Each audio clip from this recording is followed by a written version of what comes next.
Hi, everyone. Welcome to Long Game, a Heated Rivalry podcast. My name is Silvan, and Declan isn't joining me today. However, in Declan's place, I have a very special guest. So I have Jenn from the Book Refuge joining me this week. Now, Jenn is a YouTuber and professional fangirl who has been doing YouTube since 2018 and full-time since 2022. Her content is mainly romance-focused, and I have just been having the most loveliest time connecting with Jenn over the past few weeks and months, commenting on all her videos. So thank you so much for joining us on the podcast, Jenn. Yeah, I'm so happy to be here. I'm a big fan. So it goes both ways. I'm very excited.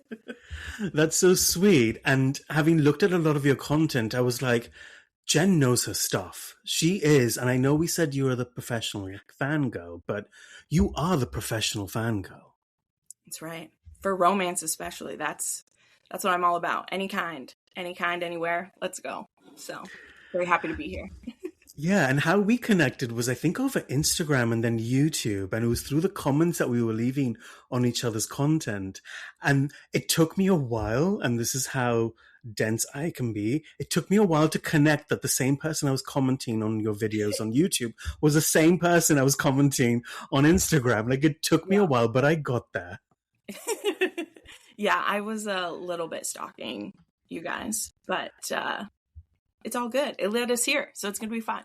Literally, the feeling is mutual. And so what Jenn and I are going to be talking about today is Heated Rivalry, of course, but also the fan fiction world, and specifically also the AO3 world, which is something that I'm not very versed in. And so I'm going to be picking your brains a lot about, because it's something that I'm interested in and I got introduced to, but it feels like it's a big entity. So I'm glad to have someone like you ushering me in. Yes. Yeah, what's crazy too is I know a lot about fan fiction, but even in preparing for this podcast, I was like, well, I want to have some facts and some references to share so that I'm not just going off my own memory. And there's just so much out there. And I just love seeing Heated Rivalry take off in that area, because when we get into it, it has blown, like in every area that it has taken over, it has also blown up in the fan fiction realm. And that's just really fun to me. I love seeing that. So I love that you brought references, because I'm an academic, so I love when someone gives me a good reference and I follow it down. I like facts and I like to know where I'm getting these from. So I love that you have references.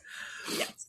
Now, when we think about Heated Rivalry, and especially, the fan fiction world, I suppose I'm wondering, how did Heated Rivalry sort of fall on your doorstep? Yeah. Oh, I love recounting this, because this was one of the ones that I just absolutely fell face first, head first, dived into, because the fun part in looking this up is I had read one of the books. So in 2022, I did read Game Changer. And, if people are following your podcast, they'll maybe know that wasn't your favorite book either, which, not to speak for you, but I did watch those episodes, so I think got the vibes. And I felt the same way. So I read it in 2022 because I'd been reading a lot of romance at that point. For about a year at that point, and people were like, you gotta try this series, it's so good. The newest book is just coming out in the series, which was The Long Game. But I listened to Game Changer, and I had some interesting feelings about it. Now, looking back at my review of it, I didn't hate it, but I think my actual thing was like, these angsty gay boys are a bit too much for me. I need them to get their stuff together, and I don't think I'll be continuing the series. So that's what I said after Game Changer. Interesting.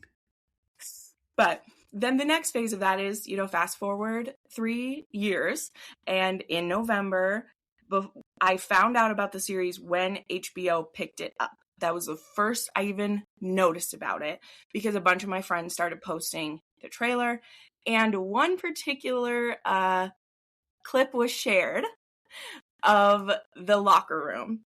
And I got one look at Connor's story, and I was like, okay, y'all, what is this? I'm interested. What is this? So, but that was, it was before it came out, 2 weeks before it came out. And then everyone was, once you watch the one, we all know what happened to our algorithms, just transformed. So I was like, okay, maybe I'll get it. And then on Black Friday, HBO had a deal that was $2.99 a month for the year. And I was like, you know what? There's this perfect excuse. I'll buy it for myself for a Christmas present. And then when I got home from Thanksgiving, I watched the first 2 episodes. And I was like, what is this? Is this as good? Like, is the book this good? Like, I had no idea. And so I went and looked up the Heated Rivalry book, and I was like, oh my God, I read Game Changer and I didn't keep going? What? Because I track everything, right? I looked up the first time I read Game Changer, and in the comments, someone said to me, you got to keep going. Shane and Ilya are the best part. Keep going. And I was like, no, I didn't like it. I'm not going to keep going. There's other books I can read. And I quickly rectified that and read Heated Rivalry and then The Long Game. So no, I haven't read the books in between yet. I'm actually thinking of kind of following along with someone who will do those. But I read Heated Rivalry in The Long Game, and this was before we knew we were going to get Unrivaled. Yeah. So when it was done, I was like, this can't be done. I am not done. And that led us to fan fiction, where I will pause now and let you say something. No, that's so interesting, because obviously you would have read Game Changer, which would have been episode 3, but that wouldn't have been released at the time. So I think they only released the first 2 episodes. So you had no way of knowing actually what you read was coming in the next episode. That's right. So it's so interesting how all that kind of worked. I think for Declan, it was similar. I think he had read Game Changer a very, very long time ago, wasn't the hugest fan of Game Changer, and now having read Game Changer, I kind of see where he was coming from. But I think he did then continue reading the whole series. And so that's why he's got this amazing insight.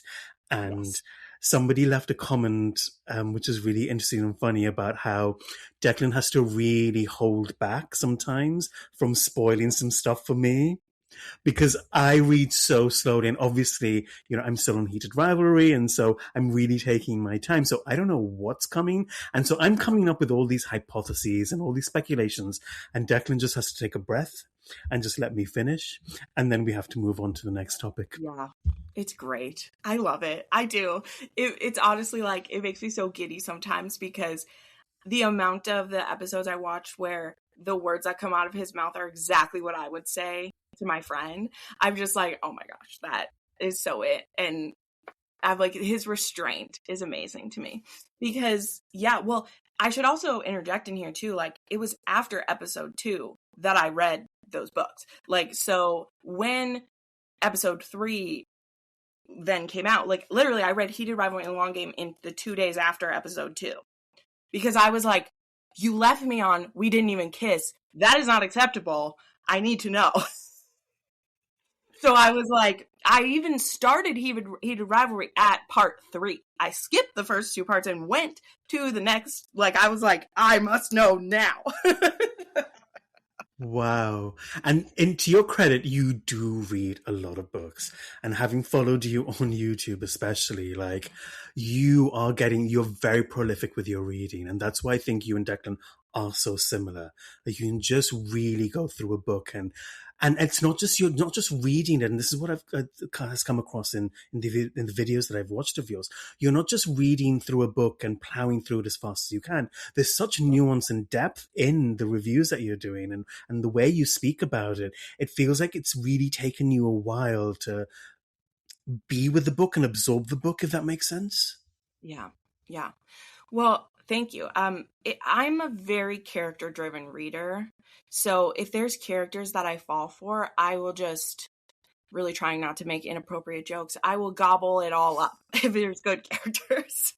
And that's just, I don't know, there's just something amazing about how, I don't know, everyone agrees with me who's watching this, how Jacob Tierney did it so that I was so hooked on them. And what was amazing to me is, thinking on it now, I don't understand how I was able to just go into part 3 and I felt like I knew the characters already and read from there, and I didn't feel like I was missing anything. I mean, I did, of course, go back and and then read the first two and read all of it. Read it many, many times now. But he really did get the essence of them down into those 2 episodes, the parts that were important that he wanted to do. And so even though, you know, and I'm sure you're saying like Ilya and Shane, of course, are different in their books, like the parts that I think make me love them are what he showed. And the other stuff is all just how they're being interpreted and things like that. And I had just also never seen that before. So that's the next phase of this, is that he is irrevocably, to use a Pride and Prejudice bingo word, changed how I will look at adaptations in the future. And to me, that is only to the positive for Jacob Tierney and everyone, and to the detriment of Hollywood, who has been fucking us over for all this time. Pardon my language, but they've been fucking us over. And he exposed them with this, is how I feel. He exposed them and their hypocrisy and how they talk down to romance readers. And to round out one other thing you said about how my analysis, it's always about the romance for me. Like I said, I take romance very seriously, and it gives me so much joy. And it's one of the reasons that I have not watched adaptations in years. And it really did take the eye candy to get me to watch this, to start watching it, which I know I'm not alone. So, but also because I've just dealt with so much shame from other people trying to shame me about what I love. And I just have no time for it. And so when an adaptation literally sanitizes and strips the stuff that gets me passionate about it, I haven't paid to see an adaptation in like 5-6 years. I literally don't watch them. I watched The Hating Game when I was homesick, and I hadn't read that book, so I was able to just enjoy it and everything.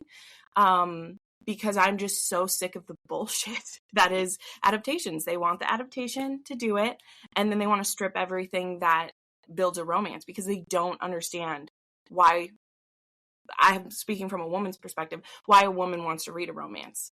They say it's internalized misogyny. They say it's, you just want the smut. They say you're not getting what you're looking for in real men, so you want it in here. And I'm like, there, of course, is going to be examples of all of that are true. But in general, you're missing the point. So that's why I take how I talk about romance so seriously, whether it is an orc romance or whether it is these, you know, emotionally stunted hockey players, or whether it is a romantasy. Like, the craft of it is important to me. So, yeah. And I'm sure a lot of people listening will resonate with what you've just said, because there is a sense of, we're taking this material, at least with Heated Rivalry, we're going to take it seriously.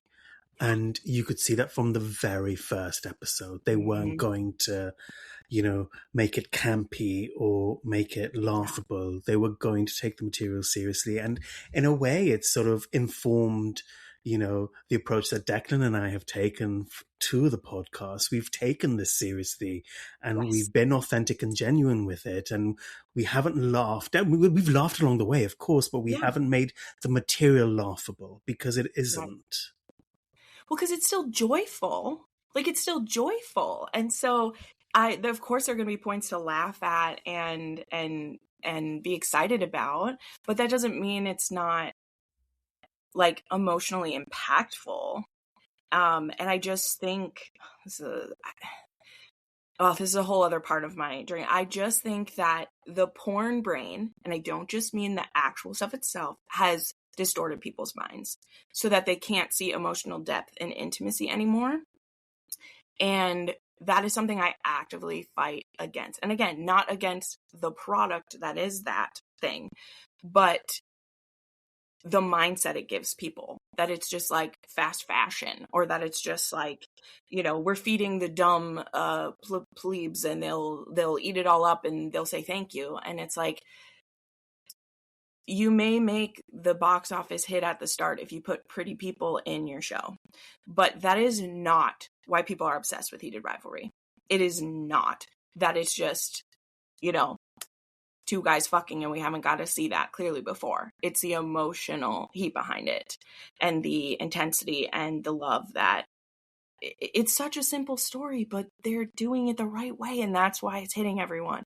It's really not a complicated story. It's all about the emotions that it brings up, because it's the most important thing that there is. Love. When you So boil it down, yeah. And one of my sort of questions was going to ask you why you think the fans of Heated Rivalry are so, they love this material. It's beloved. They're so passionate about this material and so passionate about elevating it as well and mhm. spreading it to people. Like the amount of people I would tell to, you've got to watch the show when it came out Yeah. in November of last year. And it's taken some of them up until now. And they're like, oh yeah, I started watching it. I'm like, now, 6 months later, you're watching it? Like, I'm glad you're on board, but man, this train has been going for a while. Yeah. Yeah. I think the simplified reason for it, I would say, is that for me, as someone who, as I have said, is a professional fangirl, what Jacob Tierney did is to give us permission to take it seriously. That's what he did. And we shouldn't need his permission to do that because, again, I've been taking romance seriously since I was 15. But it gave people as a whole permission to look deeper into it. And that is something that the other retellings of it, because that's what I call them, they're, the adaptations that just take all the heart and all the fun out of it, is because he gave us permission to take it seriously. And so I feel very proud of this, and very like, yeah, that's like, this will sound weird to put up, like, that's the romance team that did this, because I don't want to say, like, my team. I mean, there's so many more layers to this that I don't have ownership over, but the romance part, I do. I claim that. I wear that as a badge, and Heated Rivalry being the ones that's bringing it everywhere, I think it just makes it even more acceptable, because it's like, guys, it's gay romance, too. So stop stewing your nose up. Like, there's so many layers to that. I don't know how to say that, because that's how I feel, is like, I've wanted straight adaptations to do this before and they don't. And so I'm like, I don't care who does it. I want it, and I'm going to be proud and excited about it, whoever it is. And they haven't been doing it. So I'm like, well, Jacob Tierney did it. So your move, I'm like, your move, do it. Yeah, and you talked about not having watched a lot of adaptations for a few years now. Are there any straight adaptations where you thought they got this really right from what you can remember? I mean, the only example that I give is Outlander, but that's not even technically categorized as a romance. It's as an epic, but it is. Like, it is.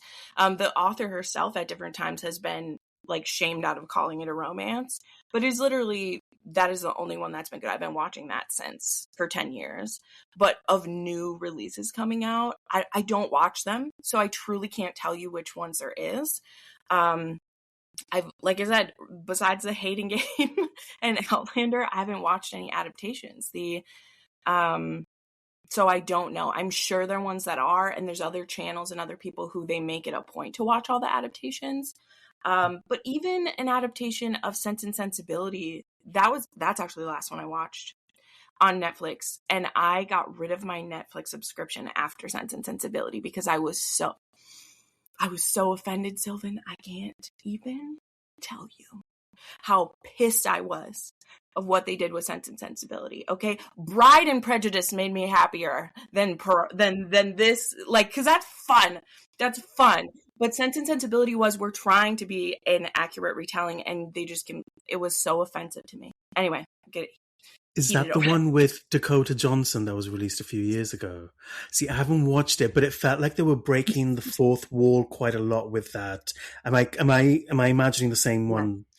Okay, yeah. So I'm not, because when Sense and Sensibility is not a comedy. That's Emma or Northanger Abbey, and even Pride and Prejudice has funny parts in it. But Sense and Sensibility it's Persuasion. I'm saying the wrong name. You said the right actor. It's Persuasion. Sense and Sensibility was fine.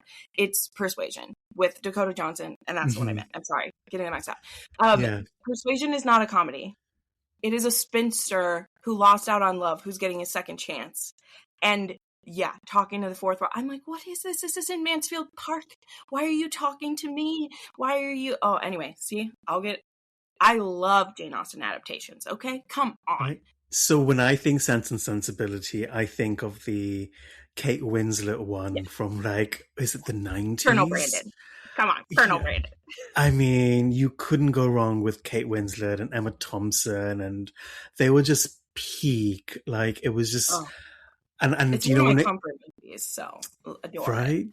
Mm-hmm. I feel like we could have like a whole other episode just on I know. Austen, like just on Jane Austen alone. Like, and so you talked about the fan fiction spaces earlier, and I'm wondering what drew you to those spaces.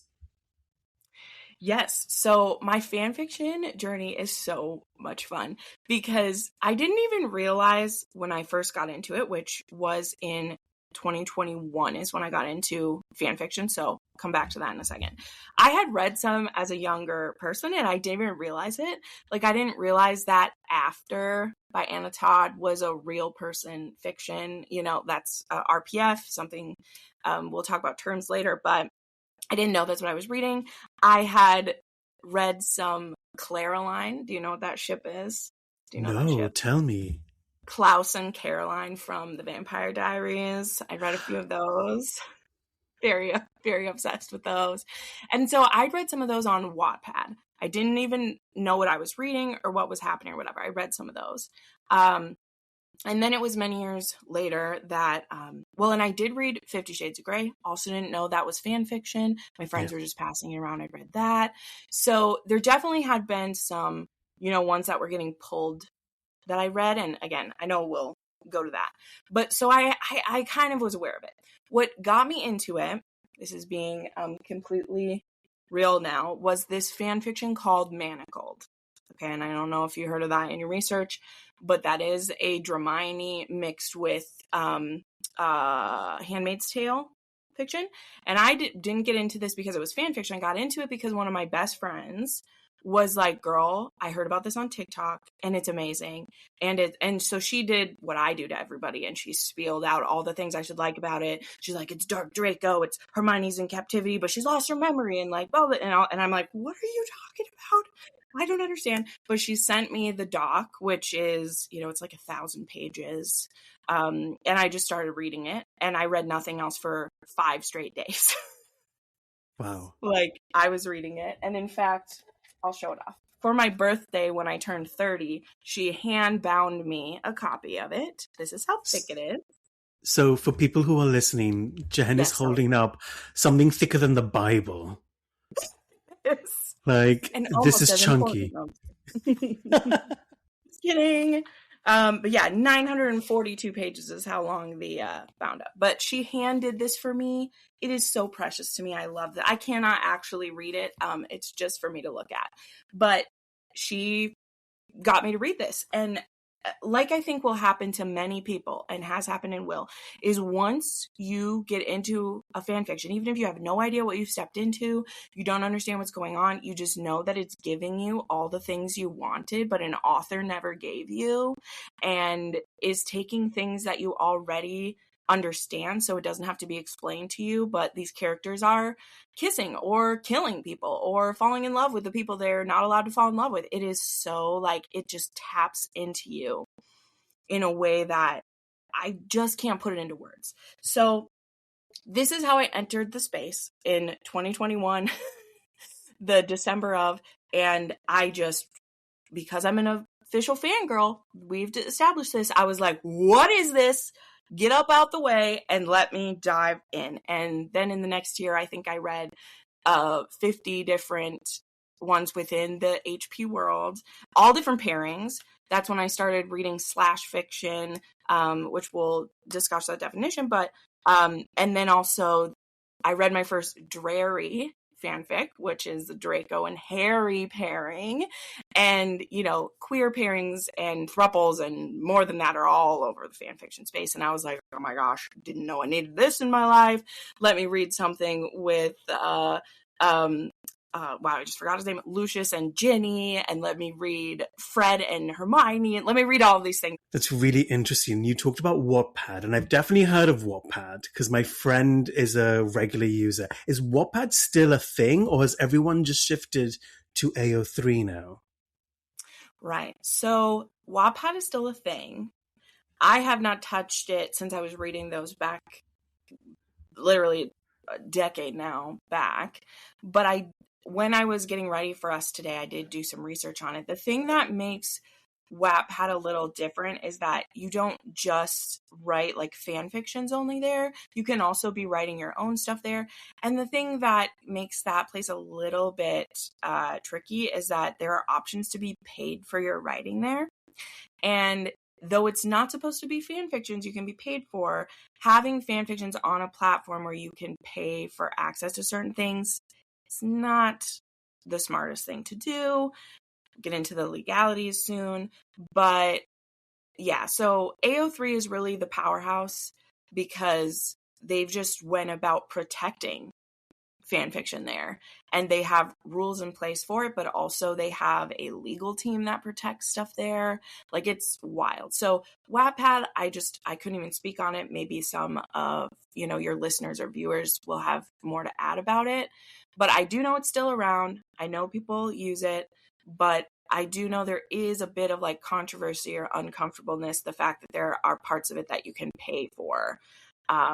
Whereas AO3 is donation based only, and you don't have to pay for access to anything or pay to be on it or anything. They're completely fan funded, and it's literally a like nonprofit type thing. So yeah. And so for anyone listening who's like, and this was me up until a couple of months ago, what on earth is AO3? What does AO3 even stand for? Can you just like teach me? Absolutely I can. So AO3 stands for An Archive of Our Own, which is the 3 A's. Oh, like Archive of Our Own.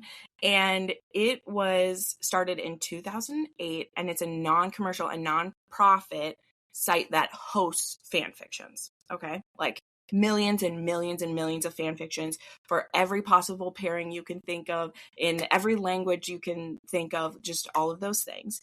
And so it's a volunteer maintained and run completely on donations. And that's really what protects a lot of what goes on there. So like they have fundraisers quarterly.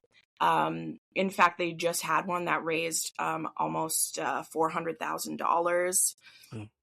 Yeah, it's nuts. And so it's protected by the Organization for Transformative Works, or OTW, which is the parent organization, and that's the nonprofit that was established by fans to basically, do the back end upkeep. Like one of the things, like there was recently an outage that lasted for like almost 2 days because there was like cyber attacks and stuff going on, and like that's all fan funded to keep it running. What they're able to do to keep it going. So that's kind of the basis of it. It's a site, but it's a nonprofit, and that's why it's almost become that like the word of like it's a what's it called, a slip word in there of like AO3 like means fan fiction basically, but they are different things. Like AO3 is the site that hosts it. That's really interesting because how I knew about it was through Heated Rivalry. Mm-hmm. And so a lot of the friends that I was watching the TV show were like, well, have you read all the fan fiction on AO3? And I'm like, what are you talking about? I had no idea any of this existed. And so they were pulling it up on their phones, and it's like 20 chapters in, and I'm like, wait, this is legitimately longer than a book. And they're like, some of my friends have been reading, fan fiction on AO3 for like 5-6 years. Like it's they're quite sort of, what's the word I'm looking for? They're quite passionate about it, and they're in deep. They're in deep. Yes. And so I'm coming along like, what's AO3? And they're all looking at me like, how have you not heard about this? Yeah. Yeah. No, I mean, until someone introduces one to you, they do, because that's kind of the thing that is kind of the tricky point is like, it's not like Fight Club, but it's close to being Fight Club, where like, if you know about it, you know about it.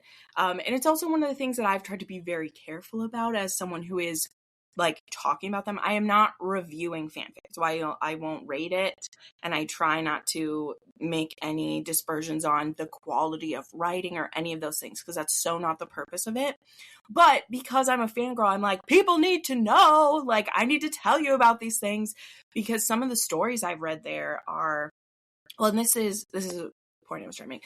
It's the ultimate like death of the author, because if there is a story that either A, don't like how it went down, but you really love the characters and you want it. Someone's written a fan fiction that does what you want, and they've fixed it or made it better. And that does not take away from the author, but also it can if you want to. Like, that's what I mean, is I'm like, if there are fandoms or stories that you just are uncomfortable with, let's say an author making money off of it anymore or something like that, who knows what I'm talking about, you can read fan fiction, and that's completely of its own, and it's a free space, right?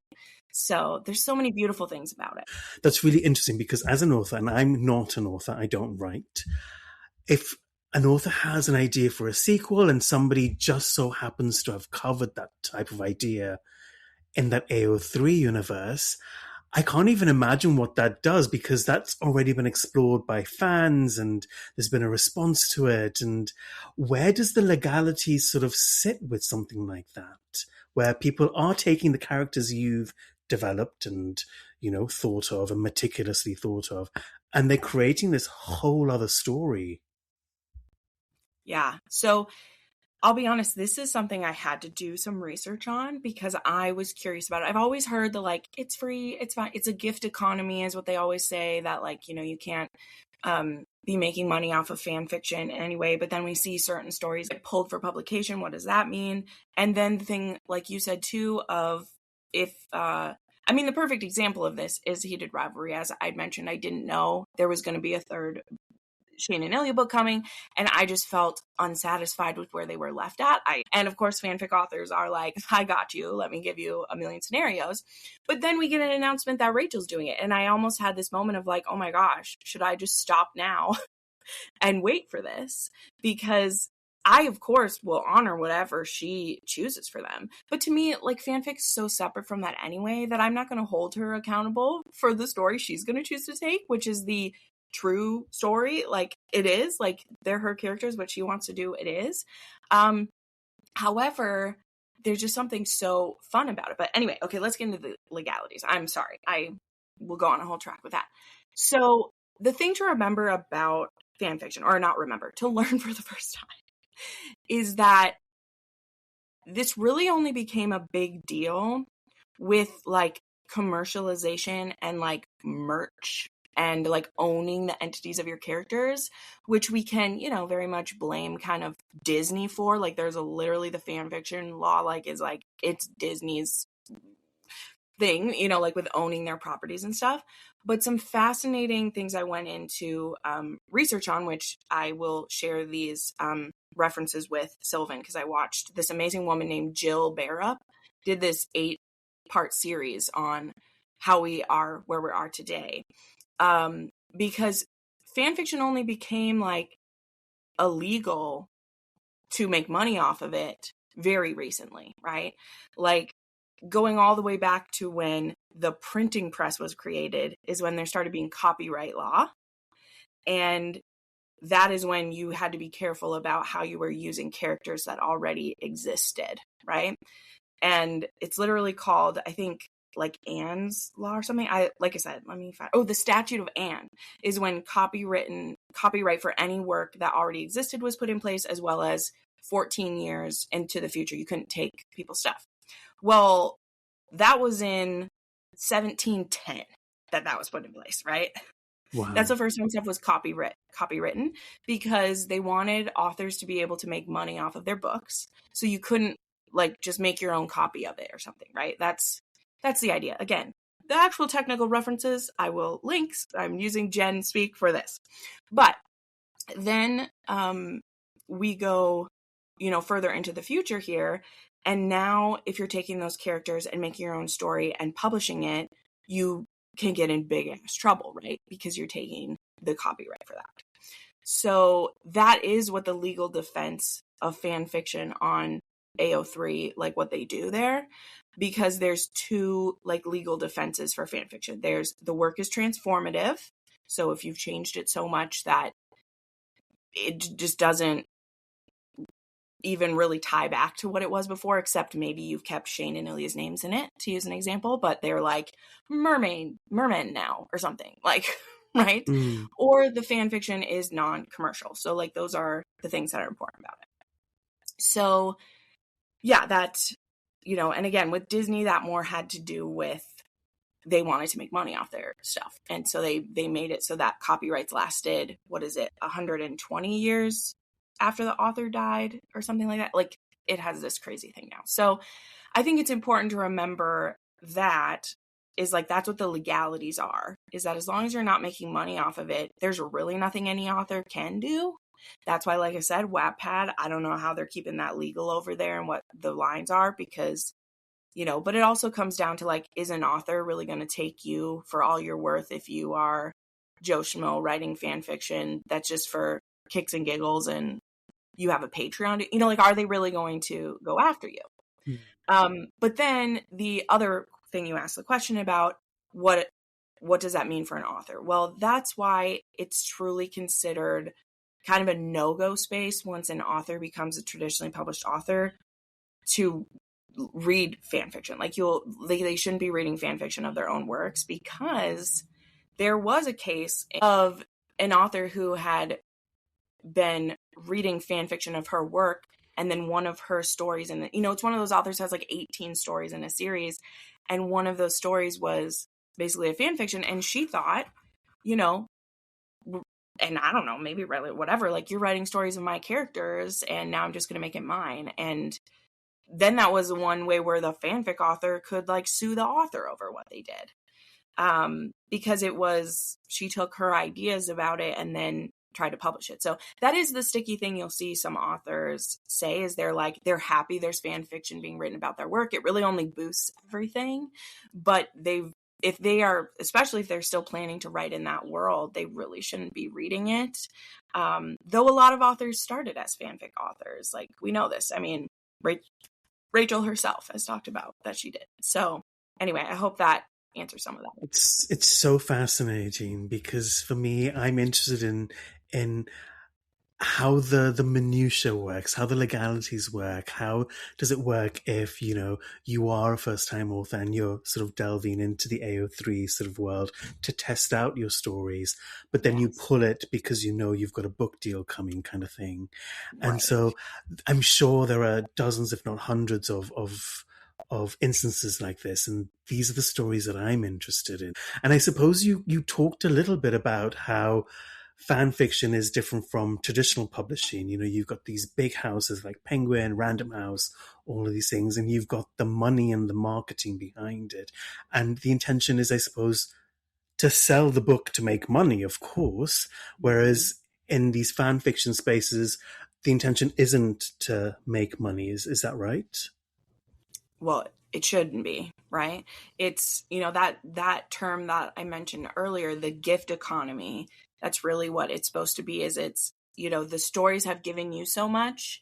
And if you're creative and there's like, ooh, I want to take this story this way, you're writing it as a gift back to the fan community that fills you up. So, that's the most altruistic and, beautiful way to look at it.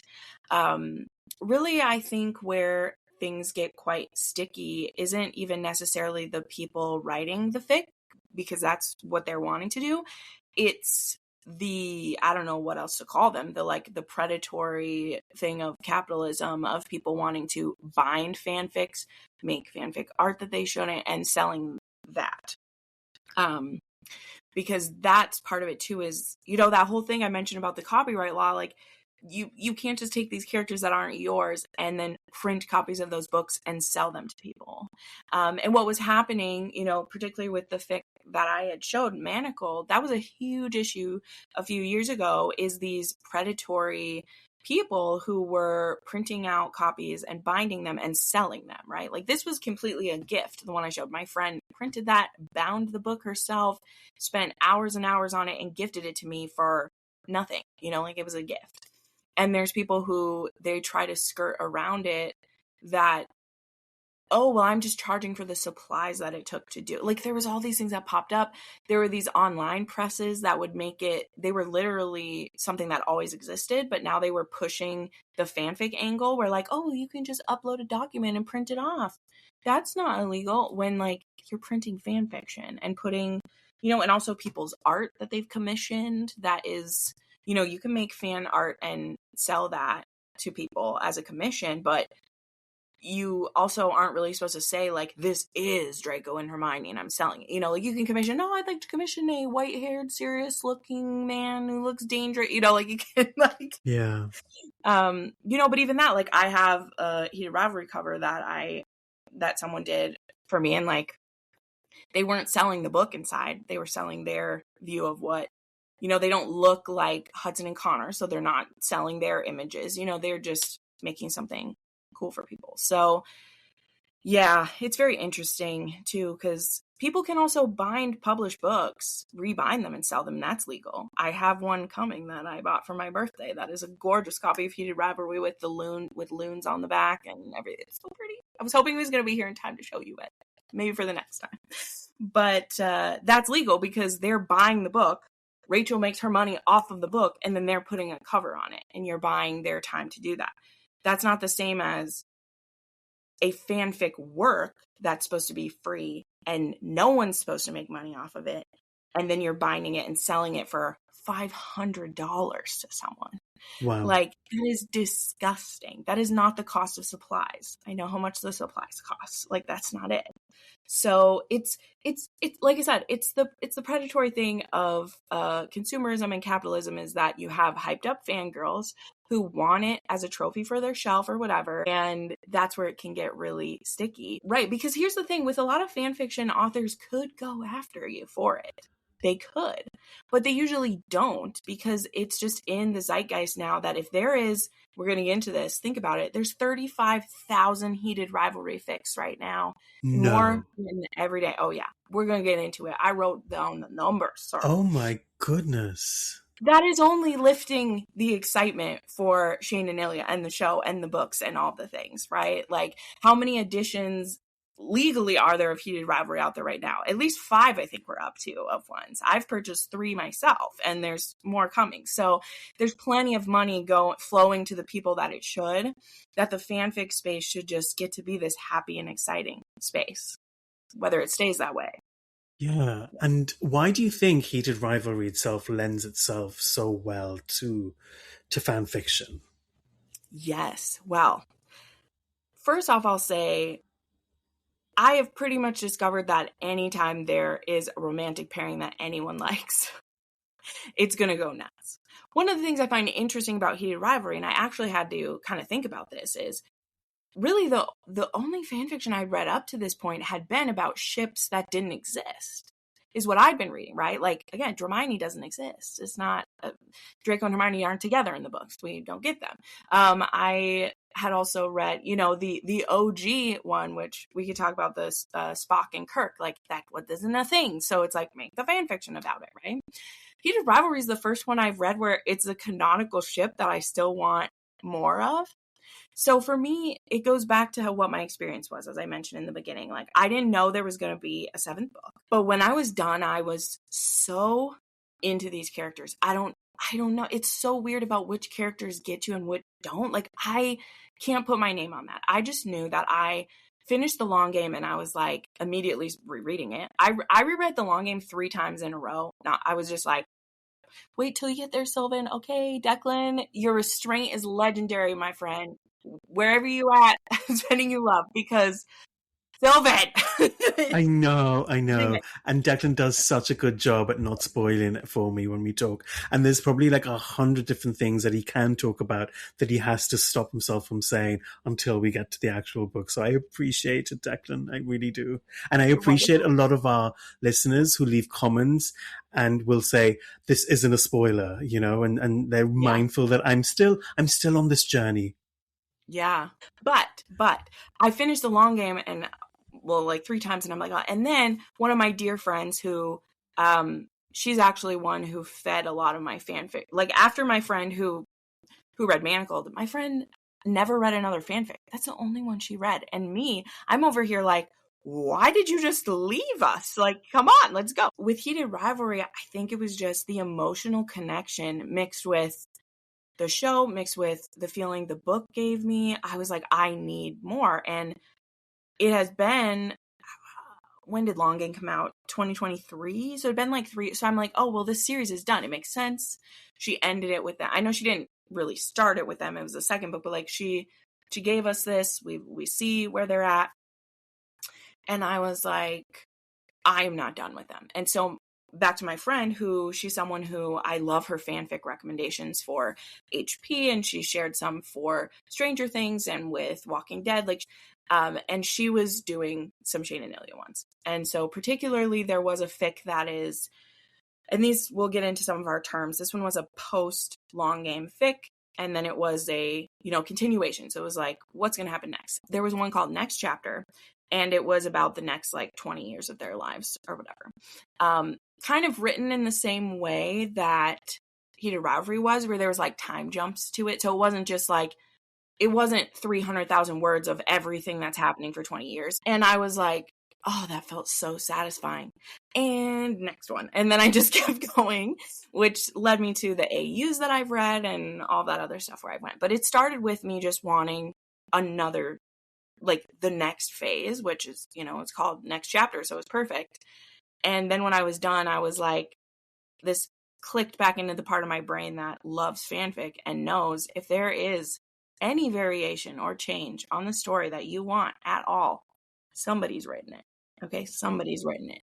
And that has led me to, I've read about 60 different ones now. So that's amazing. And you talked about sort of somebody's probably written it. And one of the things I came across is, definitely using the tags and looking out for certain tags. And I think when I spoke to Ren Brown and Lizzie from the Shelfware podcast, they talked about the tags in their podcast as well. And so how do people use tags to sort of demonstrate what they're writing about without spoiling it? Because I imagine some tags can be quite sort of explicit in what's going to happen. Sure. Yeah, that's a really great question. So I think to get into this, which I'm very excited to do, let's backtrack a bit about how a fic is set up on AO3, if that's all right. So this is all stuff that I had no clue about when you start. I'm just I was mostly reading recommendation to recommendation. It's only once you start exploring for yourself to, as you mentioned, find the thing you want to find, that you really learn what these things do. Because as it started, I just read the recs that my friend was doing. And that's how I provide recs, right? I'm sure you've seen on my Instagram, I do these fanfic rec posts. And that's me telling you what this is. If this is what you want to read this fic. If this is what you want, read this. And because AO3, it's not the most intuitive to you, because again, this is fan maintained. It's not the highest tech. And also there's so many variable things that you can change out. It almost has to be more analog so that you can make all those instead of, it's not AI based. You can't just type what you want to get. You have to kind of use your brain to get to the goodies, right? So when you look at a fic, at the top of it, it'll have these main categories, which will lead us to the tags, but you have to kind of go and order them. There'll be the explicit rating. Well, explicit is what? There'll be the rating. Explicit's often what we're looking for. It's not the only option, I promise. If there's any archive warnings, which include if there's violence or assault or major character death. There is the category, which by category, they'll mean what type of pairing it is. So if it's M/M, F/F, if it's poly, if it is, if there's multiple relationships in the story, then it'll have what fandoms are included. So this will be for Heated Rivalry, there's generally two right now. There's Heated Rivalry TV. So it'll have in parentheses if it's, because think of Game of Thrones has TV and book, right? Yeah. Outlander has TV and book. And for Heated Rivalry, there's Heated Rivalry or Game Changer series by Rachel Reed are the two different tags that'll be for that. Then you have what the relationship is. So in this case, it would be Shane Hollander / Ilya Rozanoff. And whether it has a / and it indicates if it is romantic in nature, it doesn't have to be sexual. Because again, if it's not explicit, it doesn't have to have, NSFW content. But if it's a / it means romantic. Or if it is an and, it is a friendship or parent-child or whatever. And then we have what the characters are involved. So this will then usually reiterate what the couple is. So it'll say Shane Hollander, Ilya Rozanoff, Scott Hunter, Rose Landry, however many characters are in it. And then we get to what the additional tags are. And this is where you can be as succinct as you want or as broad as you want. And that is where it can get really fun. So the main kind of ones you'll see, we'll come back to this in a second. They'll also then be what language it's written in, and then its stats. So those are all the main categories. Back to additional tags. Okay, so this is where it gets fun. So basically when you're tagging a fic, it usually does get pretty specific. So you'll want to put kind of the most broad ones at the top so that if people don't want to be spoiled for content, you can just kind of read those first and then stop. You can, because they'll literally put in these sometimes what type of sex positions we're dealing with, what type of dynamics you're dealing with. If there is what's a fun one people will put in there, they'll be like, fuck the commissioner, like we hate it. Like they'll put in these really specific tags. So then we get into the more fun tags that everyone is looking for. So there's AU, alternative universe.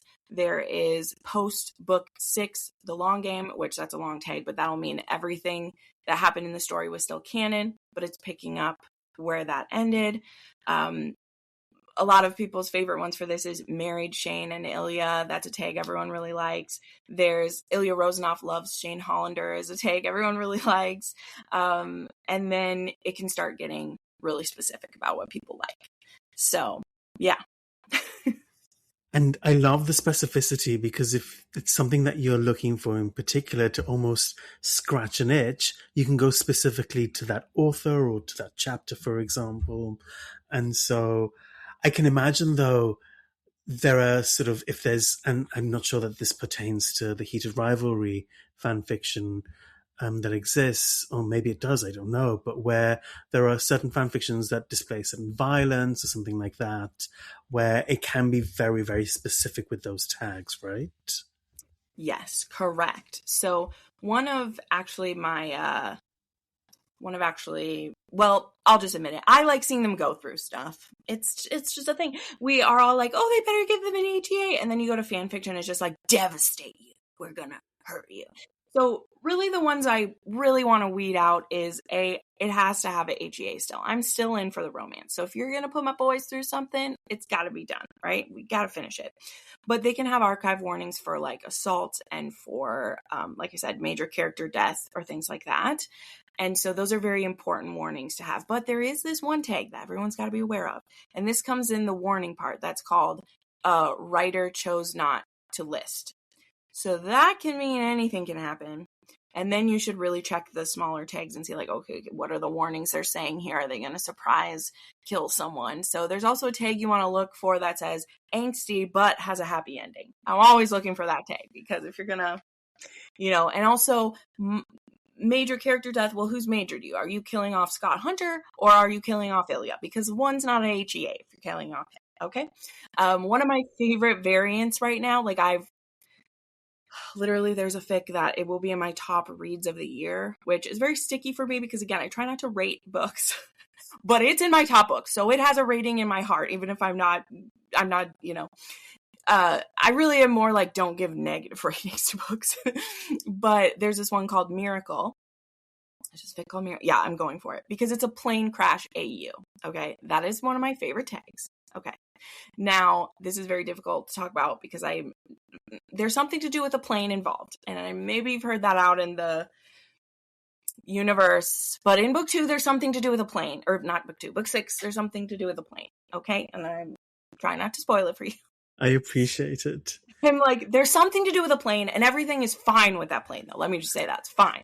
But one of the alternative universe, right? The alternative universe. So this is not canon, so this does not happen. Not at all. But in this version of the story, Ilya's plane crashes.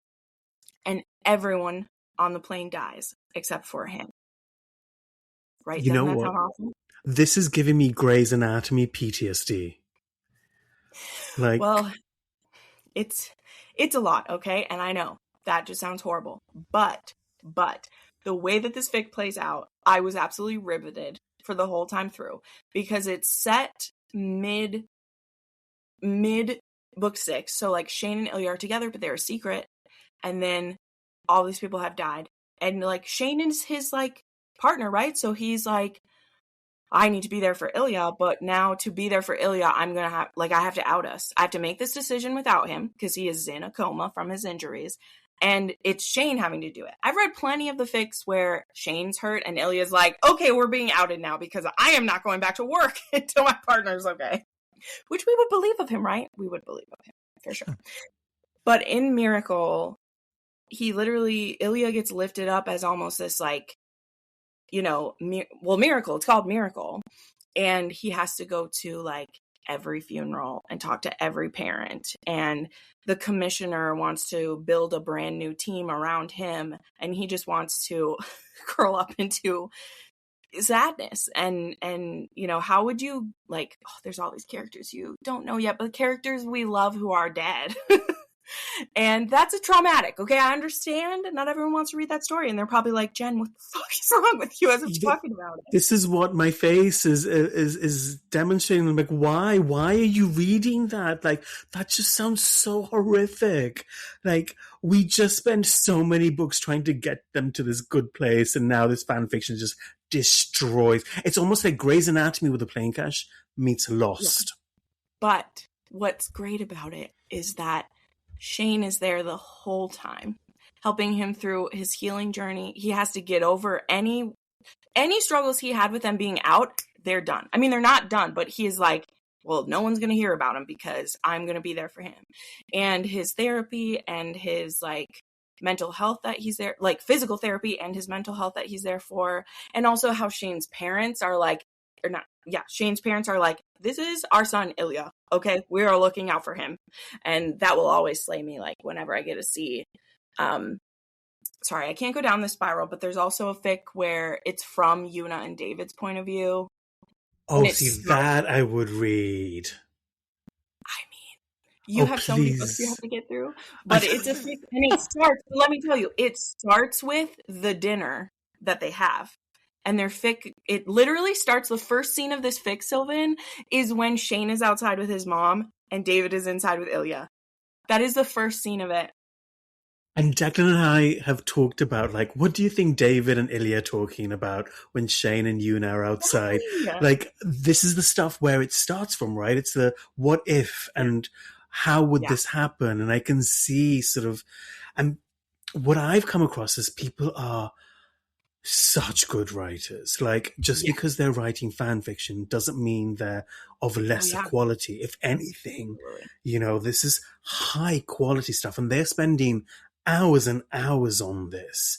And for people to be unleashing this into the universe for free, it just blows my mind because we live in such a capitalist society. But I wanted to ask you about when things don't go the way they're planned. And one of the sort of routes that I went down through my friend's experience was with Opal Apparition, who is the author.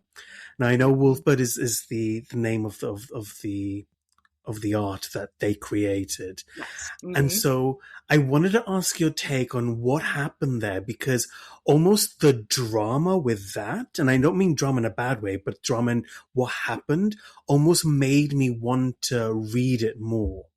Right. So this is so interesting, and this actually works so perfectly with something else. So one of the other things that is very important about the tags, and I somehow walked over this. There's also this little section that tells you whether a fic is completed or not. Okay, right?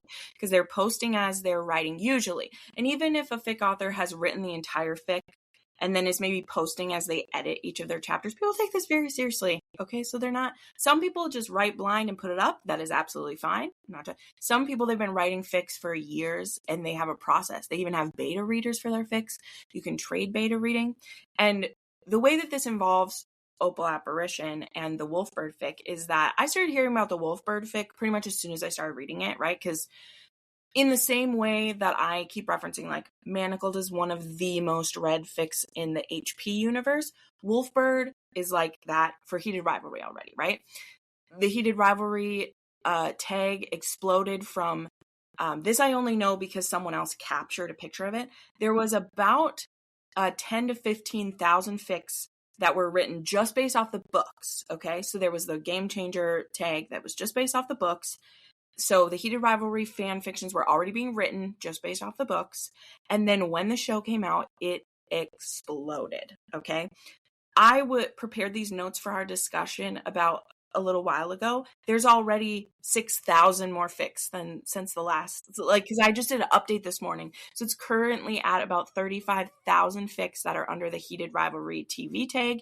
And there is 19,000 under the Game Changers tag and everything. So it's crazy. So of all of those fics that are written, they can be in different, like those are unfinished, those are one-shots, which one-shot is a term that it's a single chapter, usually under 10,000 words fic, where maybe there's just one scene that's in the fic author's head that they want to reimagine or whatever, to all the way up to the fics that are like Miracle, the one I read, that was 700 pages, right? Like it was an epic. There's multiple parts to some of these fics, like their own little series they're doing. So when I was getting into it now, I read next chapter, my friends giving me recommendations, and I hear about Wolfbird. Now, Wolfbird, has anyone told you what type of AU it is? Have they told you that? Not yet. Okay. So Wolfbird is an AU, an alternative universe, where Ilya is a sex worker. And Shane is going to see him which I haven't started reading it, so I've stayed a little ways away from it because I was waiting for it to be finished. But Ilya is a sex worker in this fic, and Shane is, I think he still is in hockey in it. I could be wrong, actually. But either way, he starts seeing this sex worker named Ilya Rozanov, which you're like, wow, that's interesting, right? But this fic is it is the number 2 most watched fic under the tag, right? So the number 1 is this one that actually was pre-TV show. So, and it's in the teen level, which that doesn't mean they're teen characters. It just means there is no sexual content in it at all. So it's only yearning and everything, which is all fun stuff. But the number 1 fic is this one called From Back and Forth from New York, which has 1.9 million hits, which that means how many times people went to the main page of it. And then Wolfbird is second only to that with 1.7 million hits. And that's an unfinished fic, okay? Which is a big deal because in general, there are a lot of us, myself included in this one, who I don't read a fic until it's done, until it gets the little green check mark, which if you've ever looked at a fic on AO3, you'll see there's this little box up in the corner that shows you the like if it's MM, FF, MF, whatever, it'll have if it is explicit, mature, teen, whatever, and then it'll have the finished status. And if it doesn't have the green check mark, that means it's still being updated, and I don't do it, okay? I'm sorry. I know there's some wonderful ones out there that are in content, but until it's done, I ain't doing it because I've been burned before, okay? I have a list. Once that happens to me, once I'm like, it's one thing if a series isn't completed. But when the actual book isn't completed, I just can't do it. I know they're not a book. I know there's all these things, but I don't do that. That's a whole other etiquette thing that people get into. I just don't. So, land the plane, Jen. Here we go. So, Wolfbird was started on December 5th by Opal Apparition, and they were doing a bi-weekly drop. So, every 14 days, they would drop a chapter. And people are feral for it, okay? I even have the thing. It says Shane Hollander is a hockey's closeted golden boy, and you start seeing Ilya Rozanov, who is a professional dom. So that's what it is. He's going to see him as right? And I was like, ooh, interested, but I'm not going to read it yet. Silvan, every post I make about fan fiction, someone's like, when are you going to read Wolfbird? And I'm like, well, when it's done. And then guess what happened? As you said, the drama. I wrote it down for us, on April 13th, Opal did a post on the fic, on chapter 14, as well as on Threads, and I guess probably on X, Twitter, whatever, I don't go on there, that they were going to be pausing their updates. They said they weren't going to stop writing it, but they were going to stop doing the updates until they were fully done writing it, and then they'll drop the rest because of all of the hateful commenters, AI allegations, and the rabid fandom around this fanfic author.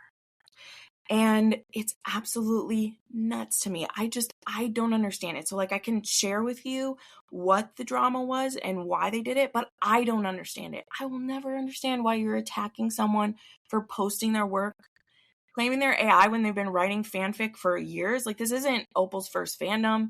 They've been writing in other fandoms too. these allegations that are coming out are just wild to me.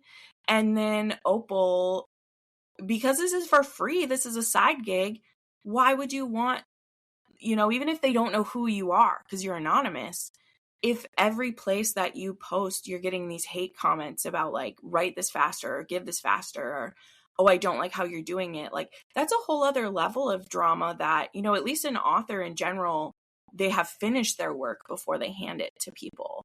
And so if people are going to attack your work, it's like, well, I'm finished writing it. So now it's in your hands. Do what you want, right?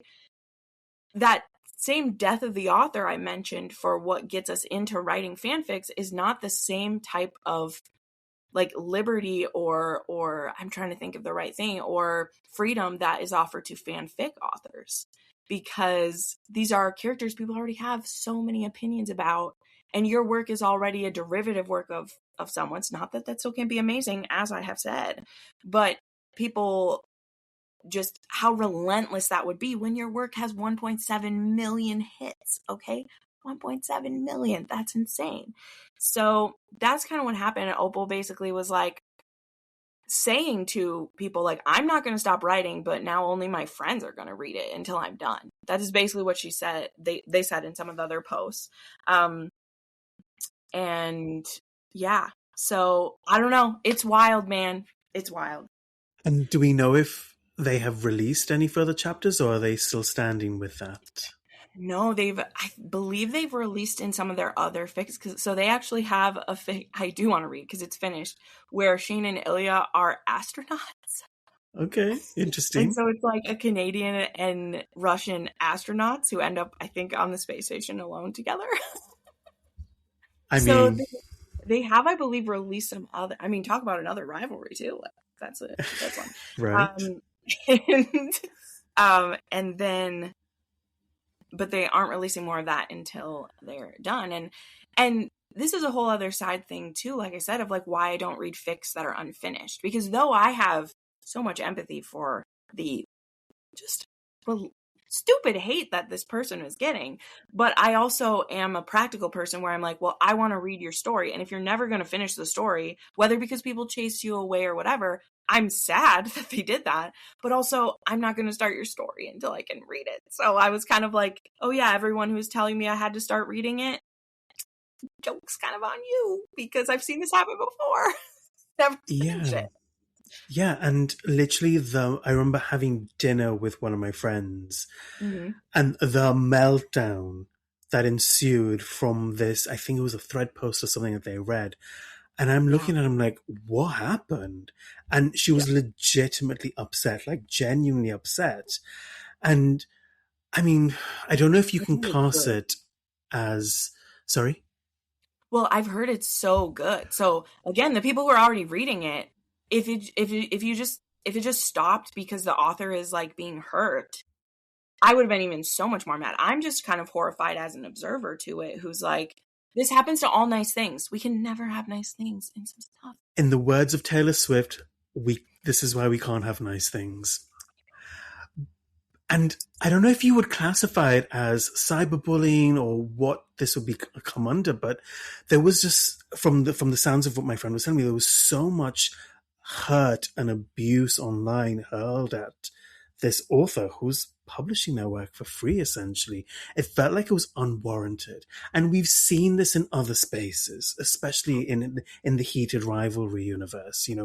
Right. There are a lot of fans who have been, very parasocial with their relationship with Connor Story and Hudson Williams, and, really made that sort of difficult to watch sometimes because of the comments that are left, or the ships that have ensued, and it just feels unnecessary. And it's such a pity that it only takes, because it's not everybody, right? It's a very small minority of people.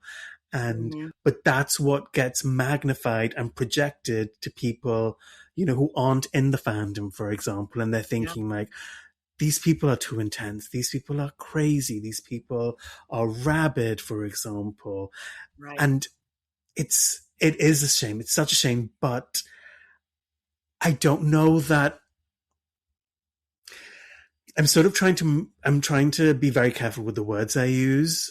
because anything that we get that's nice, it turns sour to a certain extent because of the people consuming it. Yes.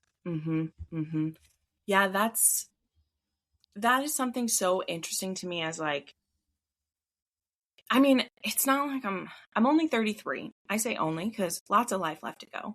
But I've Such a been in a lot of baby, fandoms. Jenn.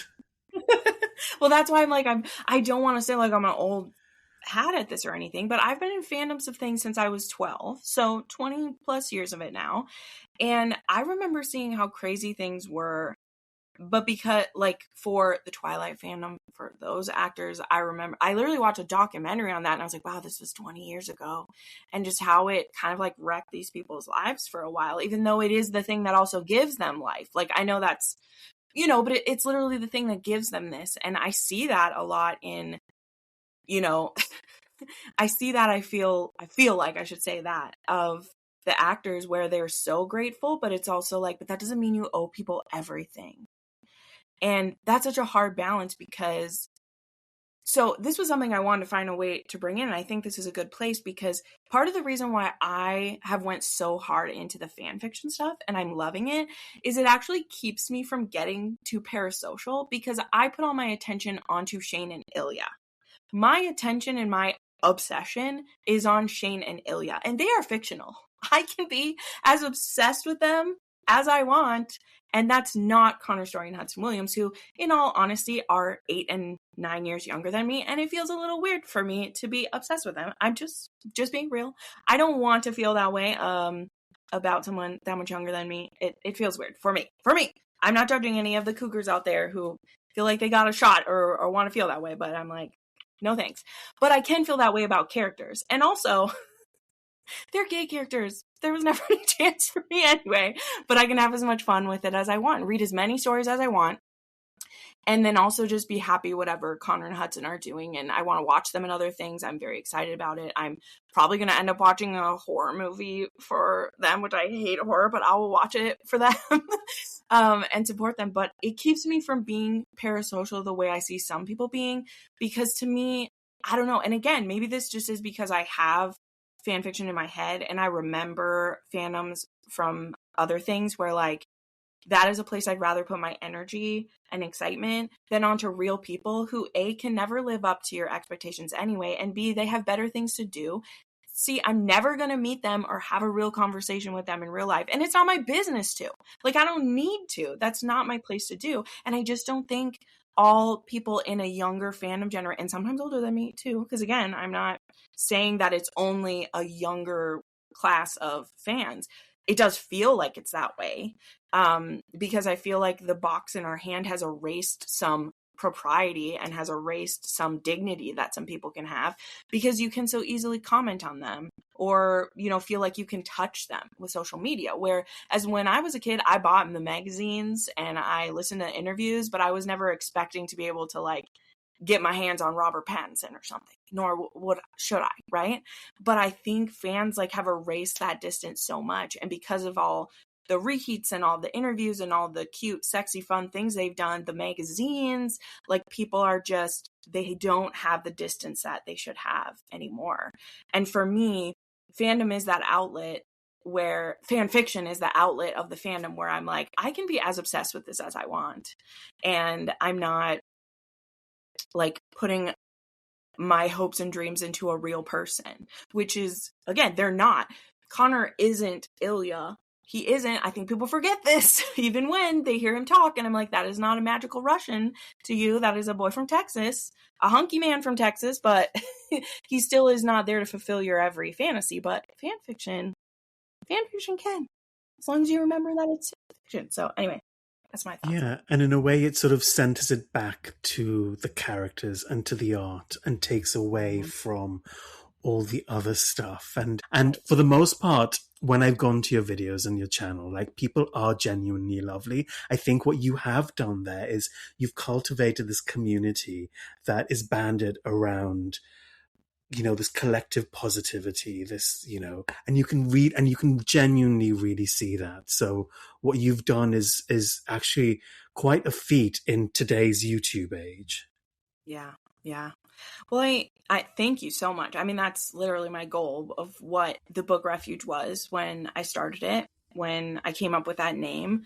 It that really is what it meant for me, and it meant that it was a safe place to talk about romance and where we will be respectful of one another. 5,000 romance novels in the last 10 years, or that I've read all types, or that I really think about how I am engaging my mind and expanding what I read. Like, I used to be afraid to read gay romance because I thought it's not my place, right? That's a whole journey. I was afraid to read it because I'm like, people will be like, what the fuck is this girl talking about?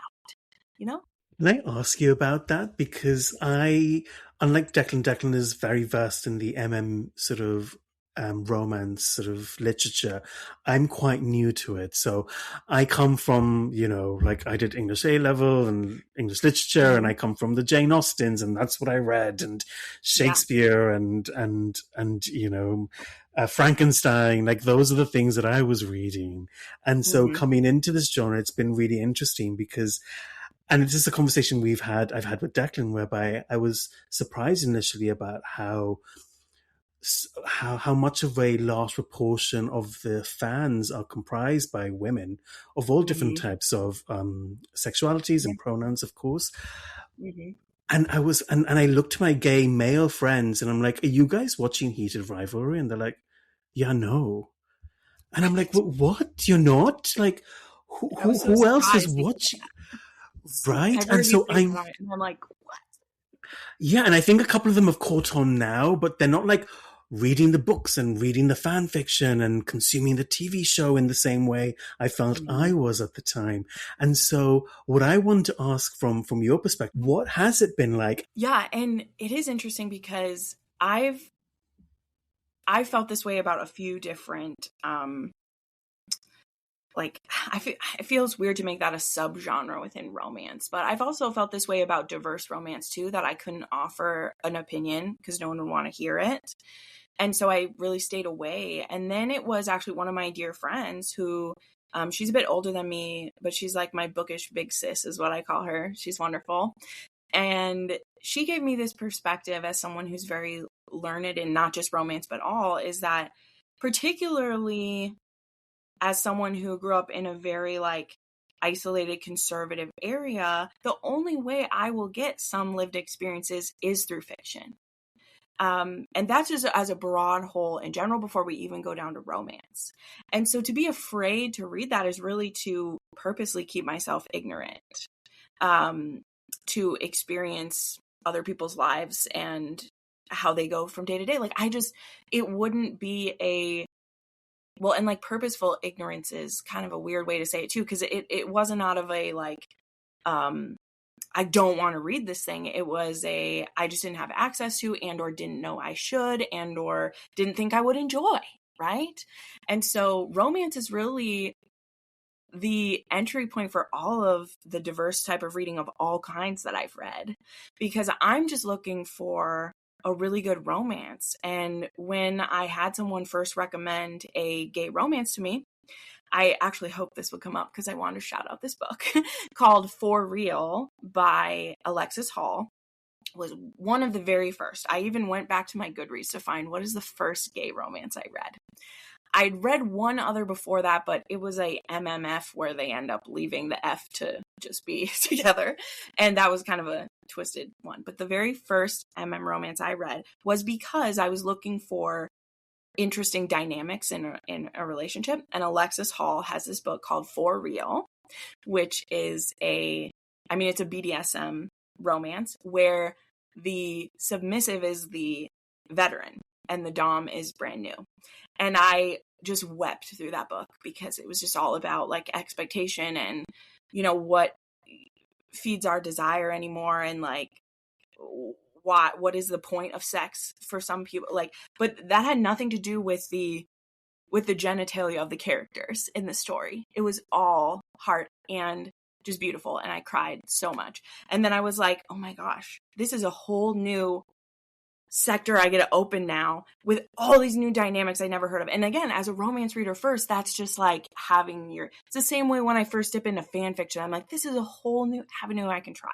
So yes, I was like nervous, but it also was just more of like, I didn't think it was something I was allowed, like really like allowed, because I was like, well, because I review books, are people going to want to know my opinion on this? And maybe if I wasn't in a public reviewing format, I maybe would have got there sooner, because it would have just been for me and I can read whatever the hell I want.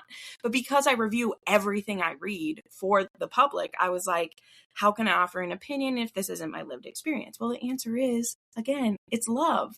I can discuss the love and what that means. And through this story, which Alexis Hall is a gay man, so that one, it's great that one of the very first I read was a, own voice story. That's a whole other realm I can explore. And that's the same way when I first started reading Black romance too. I was like, well, I can't offer an opinion on this. And I'm like, well, that's silly, Jenn, because you can't offer it on the lived experience of a Black woman, but you can talk about the romance and the love and how the characters connect. And that's, and gay romance is just a whole other thing, because as we've talked about with Heated Rivalry, it's like, oh, well, now you have two emotionally constipated people, and how are they going to finally break through and discuss this stuff? And yeah, I've just found that fascinating through the years. So yeah, that was my first one. And then, like I do with everything, I went on a deep dive and just immediately started reading it. And so it was fun, because I went back through actually Declan's Instagram and I was looking at a bunch of his reviews and I was like, ooh, read that one. Ooh, read that one. Ooh, I want to talk to him about that one. Ooh, like I was going through all these. So, and Declan is just so prolific in a way that you are, with how much you both read and how much you review and put that content out. And I was really touched when, you talked about this opening up a whole new world for you, because in a way I feel like coming into the sort of romance genre, I'm like, I hadn't read books about two men in a romantic way in this way before. Like Pride and Prejudice, that's not happening there. So it's been so, for me, enlightening to be able to see some of these characters and what happens to them and how normalized it is just in any other way. And it's been so special for me to be able to read. And I suppose I'm still quite new to it, so I'm always looking out for recommendations. So I'll always go through like Declan, and I've watched a couple of your videos as well, and Ren has loads of recommendations as well, as does Lizzie, and so it's a really nice place to be in, and it's a really comforting place to be in. And the people that I've encountered, including the listeners, have been so welcoming and be like, right, you've read this, now go read this and check this out. And I'm like, I cannot read as quick as you think I can. Trust me. Like, I try. This is why I go on to audiobooks, because I'm in the car for hours on end. But yeah, it's such a treat, really. And Jenn, I feel like we could literally record for hours on end, and I would be very happy about that. But I'm wondering, let's stop here for now. We are going to end up doing a part 2, which I think some of our listeners are quite used to now, because Declan and I just do tend to talk for so long and record for so many hours. So we will stop there. We're going to do a part 2 because there is so much more stuff that I want to be able to ask Jenn. And we're going to go deeper into the fanfic and tropes and things like that. But before we say bye to you, Jenn, where can people find you on socials? Yeah, so I am the Book Refuge on YouTube, and then on Instagram, it's the same. It's the Book Refuge 18, but if you put in the Book Refuge, I'm coming up. So those are my two main platforms. I'll put all of those in the description box below.